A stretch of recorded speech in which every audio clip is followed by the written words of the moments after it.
find myself in a somewhat trying situation of having my speech sandwiched between that of a commander and a professor. And I fear there's some expectation that I should speak some sense. But should I fail, I take comfort in the fact that I've been seated amongst VIPs, and I can hopefully on that basis command some respect, at least from my spouse and children. In any event, I've been asked to speak on the case for an African fleet and a Pan-African cabotage regime. The brief overview, I want to deal with what is cabotage, what are some of the drivers for it, how we implement it, challenges to a cabotage and ownership registration regime, why should it be Pan-African, and looking at some case studies and then where to next. Happily, I've already been asked by at least one delegate what cabotage is, and I suspect there may be others of you who don't know what that is, but if you do, please bear with me. Cabotage is the restriction of the operation of sea, air, and other transport services within or into a particular country to that country's own transport services. In the maritime context, we're talking about coastal routes, we're talking about moving cargo from port to port. So in principle, if we were moving a container from Durban to Cape Town, the principle would be that that should be carried by a South African ship. There are a number of drivers for cabotage. The commander took us through them very briefly, but two of the principal instruments are the African Maritime Transport Charter and AIM 2050, which are looking at an integrated African transport or maritime transport system. Another driver, of course, is the development of own shipping fleets. Why would we want those? Well, they can lead to lower transport costs because of economies of scale. You can imagine that carrying thousands of containers on one ship is a lot more economical in principle than carrying one container or those thousands of containers on thousands of road transport, for instance. So there are savings on road transport. There are enhanced advantages of avoiding long border delays and maintenance of roads and so on. One of the biggest drivers, in my opinion, is the prevention of the outflow of foreign currencies. The commander pointed out that possibly 1% of the world's fleet is African. That means that freight is paid to international ship operators, and all of that is foreign currency flowing out of the continent. There's a disposition to ship bulk cargoes, for instance, on FOB terms, which means that the shipper, the seller, which will typically be African, does not pay for or organize the freight or carriage of the goods. And so that's organized by the foreign buyer, and the foreign buyer then appoints the ship and pays the freight. Similarly, inbound cargoes are often bought on CIF terms, which means that, once again, the foreign seller is organizing the shipping, paying the freight, and typically it's a foreign organization. And then one of the major drivers is the creation of employment. And that will be created not only from the employment and training of seafarers, but all of the ancillary services such as shipbuilding, ship repairs, and building capacity within nations. So there are a number of drivers for cabotage. And obviously, those drivers will ultimately, in theory at least, stimulate economies. And I'm hoping that Professor Hosking is going to speak a lot more about that after me. There are various ways of implementing, but fundamentally, you first of all need to legislate, so you need user-friendly legislation for the carriage of your coastal cargoes and provision of maritime services by your own fleets, and then the creation of other incentives for your own fleet registration. Those incentives include things such as taxation. You know, why on earth would a ship owner register a ship in South Africa or anywhere on the continent if they're paying taxes, whereas they can register in in Panama or Liberia or Cyprus or whatever and pay no taxes?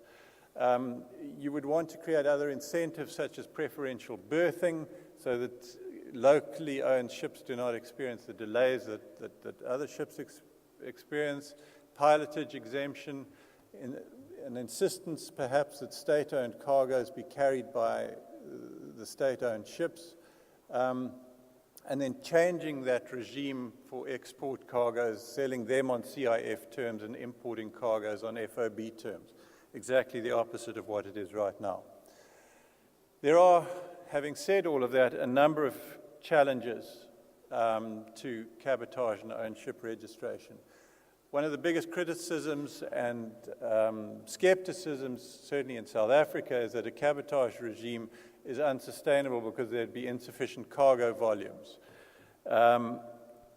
There's the potential of a double handling of cargo. So if I give you an example, if a ship were coming from China for cargo to load or discharge in Durban and then Cape Town, theoretically, if you had an inflexible cabotage regime, that ship would arrive in Durban, would then have to discharge containers bound for Cape Town, so they could then be put onto another ship or onto rail and taken to Cape Town. So you want to avoid a double handling problem. Uncompetitive taxation laws I've mentioned. High startup costs. So it's not easy to own ships. There are very high startup and operational costs that go with those. There'll be someone from the IDC, Mr. Husselman, I believe, speaking later about dealing with some of that, possibly not ships, but shipbuilding and so on. One of the issues is that most cargoes from the continent are bulk cargoes, so they are outward bound. You don't have bulk cargoes coming back, so it means that your own ships carrying outward bound bulk cargoes then have to compete internationally in order to find other cargoes to justify their ships operating outside of African waters. Restrictive labor laws are said to be a disincentive, and then creating capacity with sufficient trained seafarers. Talking about why it should be a Pan-African cabotage regime as opposed to, for instance, just a South African regime or Nigerian or whatever. I think we start off with your economies of scale leading to lower transport costs. So it's going to be cheaper, I would suggest, to transport cargo from South Africa to Mombasa or something than taking it by road, especially when you're doing it on a far larger scale. I would suggest that owned fleets will force the pace of infrastructure development, and that's both the softer infrastructure, legislative development, as well as the harder infrastructure, your ports, your terminals, your shipbuilding facilities, and that sort of thing. Creation of employment we've spoken about, preventing outflows of foreign currency. So, well, that's a general driver certainly for South Africa. It's a driver for the whole of Africa. And then, importantly, I would suggest, and again, there need to be studies on this, that there would be more cargo to justify a continent-wide cabotage regime, provided there are sufficient cargoes to be trading intra-Africa. So my very limited studies, and I'm not wanting to tread on the professor's hallowed turf, is that intra-African trade is on average 10 to 12%, but it is in fact very significant for some countries. And one of the older studies that I pulled out suggested that intra-African trade is very high and very important for a number of countries. And so I think that there is probably sufficient cargo continent-wide to justify a continent-wide cabotage scheme.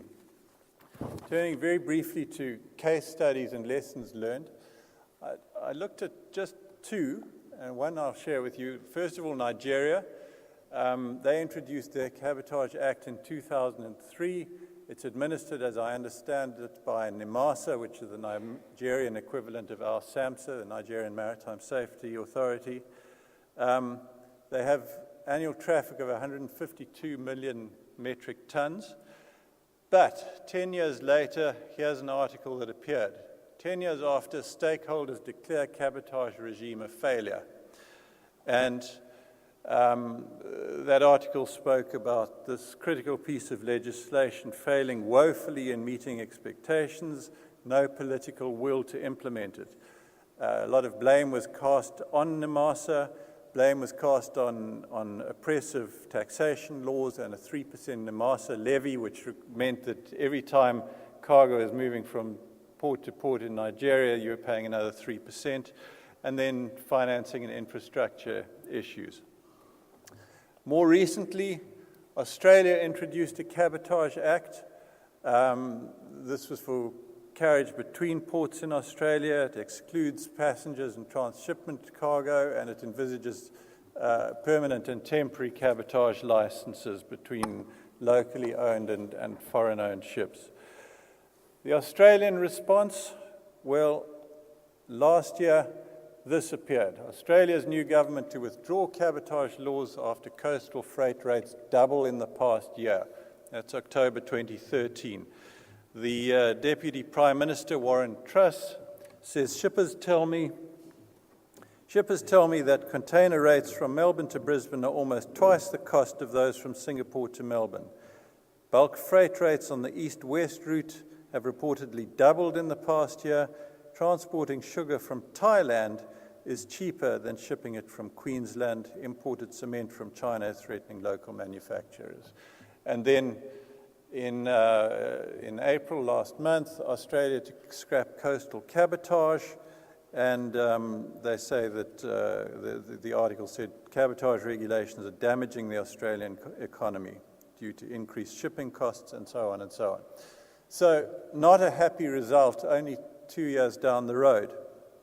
The Australian issues seem to revolve around local wages having to be paid to foreign seafarers, which is pushing costs up, too much red tape, loss of sea freight to road and rail, and there have been suggestions that domestic cargo that is incidental to international trips should be exempt, and that local wages should only apply to seafarers who are carrying local freight for periods in excess of 60 days. So what you can see is that cabotage is not the panacea to all ills. There are problems with it. Having said that, I want to suggest that cabotage can work, should work, and is an imperative for the African continent. And I suggest as a speaking point, the following way forward. First of all, I think one needs unquestionably a comprehensive economic study of intra-African trade and a justification for a continent-wide regime. Significant incentives for African ship owners, such as legislation, taxes, pilot exemption, berthing, and so on. But I stress the word aligned. They've all got to work together. You cannot have this country doing this and that country doing that and the legislation not speaking to each other. So somehow or other, whether it's through the AU or the AIM 2050 or whatever, all of the countries implementing this must be talking to each other. Ensuring that they're properly trained seafarers, so creating capacity, that their wages compete internationally. Ensuring labor legislation is not a disincentive to local ship ownership. Reducing red tape, so once again creating user-friendly legislation, making registration of ships easy, subject to internationally accepted standards for safety and registration. Reducing waiting times and ensuring infrastructure adequacy, obviously keeping costs down, and then, most importantly, a coordination of the entire effort across Pan-Africa in responding to this imperative. So that's all I have to say, Facilitator. I think I've just scraped in